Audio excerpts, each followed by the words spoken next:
Ano? Anong nangyari dun sa Duterte? Kay Sara. Ang pinaka-nangyari nung kay Sara, kaya nagalit ang Duterte. Marcos kay Sara. Sila muna. Si Marcos muna. Oo. Si ano? Romualdez. Romualdez.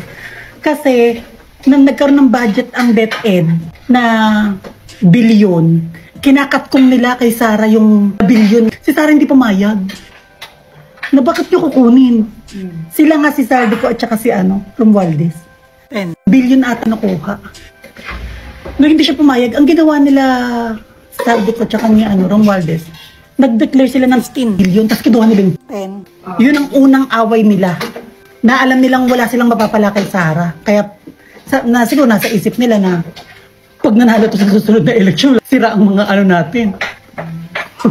Kaya doon na lahat nagsimula. Yun talaga, kaya naglabas ng confidential fund. Mga naglabasan, pero lahat paninira. Confirm na paninira. Confidential fund nakakatuwa.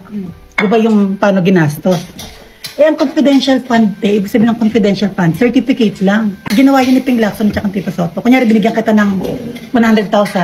Kaya gastusin mo to. Pero certification lang na nagastos ko sa ganyan-ganyan at chuchu. Wala na yung detalyeng pamasahe. Walang ganun. Nakalagay sa batas. Ngayon, sabi ng COA na si Sara, nakulang yung documents. Doon, pumasok itong mga quadcom na ganyan-ganyan, nawala, Channeline at Chuchu. Binigyan ng deadline ng COA si Sara para makapagpasa pa ng iba. Di ba nakadepende yung quadcom sa COA? Kasi nga ito yung sinabi ng COA. Di nagpasa sa ni Sara bago mag-due date. Kaya si Sara hindi sumasagot sa mga hearing. Kasi wala pa kami due date. Ba't dito kami papaliwanag? Magpapasa pa kami sa COA. Wala pang due date. Kaya ganun siya makipag sa hearing. Tapos, si COA naglabas sa hearing after ng ilang session na sa mga naipasa, clear si Sara. Maayos. Tinawa naman nila dun sa COA.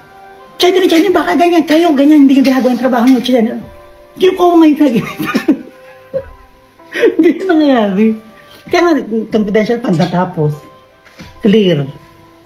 Hindi naman eksena nila. Binapabagsak talaga nila. Kasi alam nila na kapag nanalo si Sara sa sunod na eleksyon, sira ang lahat ng nakawan. Magkakaroon pa kay Sara ng anti-graft and corruption. Pag nanalo siya. Sabihin, kung sila Marcos talaga. Ganun talaga. Ano yung sinasabi nila dati na yung bank, yung World Bank? Asan yun? Sinasabi nila na merong mga nakatanim sa bawat bangko na pera nila. Gold bar. Marcos? Oo. Chismis lang ata. Hindi ko rin confirm. Chismis lang ata. Tapos tingnan mo ngayon, sinusod nila si Duterte. Papansinin mo lagi, di ba ang daming hearing ngayon? Yung Pogo, si Kiboloy, si Alice Guo. Lahat panturo sa bandang pilik kay Duterte. Kasi sinisira lang nila. Mga hindi totoo. Mga paninira lang talaga. Wala silang hearing ngayon na abot pa dyan na labas si Duterte. Lahat puro Duterte puro. Obvious ang eksena. Yan sa di ba ngayon sa war on drugs ngayon? Ang hearing. Nagsalita ng ICC, yung international. Hindi nila papasokin yung war on drugs ni Duterte. Nagpetition ulit Trillanes, ayaw tumigil. Yeah, sure, panalo talaga si Sara sa election. Tsaka maganda ituloy yung war on drugs, tsaka anti-graft and corruption. Tsaka yung gusto ni Duterte dati na hindi nangyari kasi nga nagka-pandemic. Yung, kunyari, Bulacan. Lahat ng mga kinikita sa Bulacan, yung mga business, mga tax, hindi na pupunta sa government. Tapos mangyayaran si Bulacan panggastos. Sila na ang maghahawak. Tapos sila nagagastos kung ano mga kailangan ng pagkakagastosan. Ang kupitan nga lang dyan, nasa mga lang, mayor. Pero makikita mo kagad yung progress ng So, madali pating imbestigahan kung may nakawa. Mayor lang imbestigahan. Hindi katulad sa gobyernong mahawak, hirap imbestigahan. Tapos maganda doon, lahat ng mga tao sa Maynila, magpupuntahan ng mga probinsya. Kasi, kumbaga yung level ng sibilisasyon nila, pataas kasi sa kanila lang umiikot yung pondo. So, luluwag ang Maynila. Traffic, iwas. Diba? Si Kimboy hindi na lumalabas ng hearing.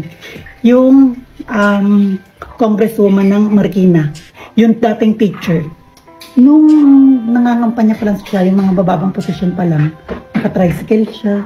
Ngayon, sinilip ng mga tao yung mga relos, mga bag, pag may hearing, mga milyon. Mo? Oo. Okay. Okay. Tapos siya ang nag-aano kay Sarah, yung sa script nga, yung confidential fund issue, yung sa hearing. Siya yung binarabara ni Sarah. Na plano niyo to, no? Scripted to, no? Tapos ano na siya ngayon, hindi lumalabas sa mga hearing. Tahimik siya. Pero Kimbo. Ngayon mga sumusunod na, sina Dan Fernandez, yung Quadcom naman. Mga feeling siga sa Congress. Sunod-sunod yan. Ang dami kasi, mga tao kasi nag-iimbestiga sa kanila. Tapos, tsaka hindi talaga dadalhin. Ako kaya ginagawa ko yung mga vlog ko talaga, sinesave ko, yung mga ginagawa ko. Kunyari, ganito yung ginawa ng ano. Pagdating ng election, tsaka ko yung i-repost para maalala ng tao na ito yung mga pinagagagawa niyan. Kasi minsan nakakalimutan. Parang hindi talaga maiboto yan. Buwisit. Nagtulong-tulong lahat ng Congress para kay Sarah. Kasi nga wala silang mananakaw. Pag si Sarah na naging presidente.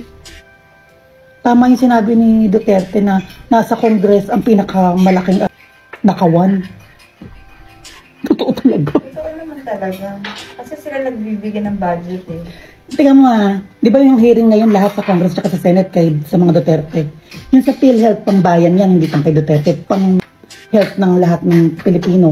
Yung flood control pang lahat ng Pilipino. Hindi din natalaka yung pang dapat pang bayan, yung pang bansa. Puro Duterte. Alam mo nang ano, yung talamak na sila manira, ganyan pag nila yun. Eh, alam ng lahat ng tao. Dati nga pag nag-post ka ng achuchucho, may mga lumalaban pa sa'yo eh. Siguro mga 60%. Kasi yan nga eh. Kami Marcos sa chuchucho. 40%, 60% Duterte. Pag nag-vlog ako dati 40% Marcos. Ngayon punta ka sa mga vlog ko. Siguro sa 100 nag-comment, isa lang, hindi Duterte.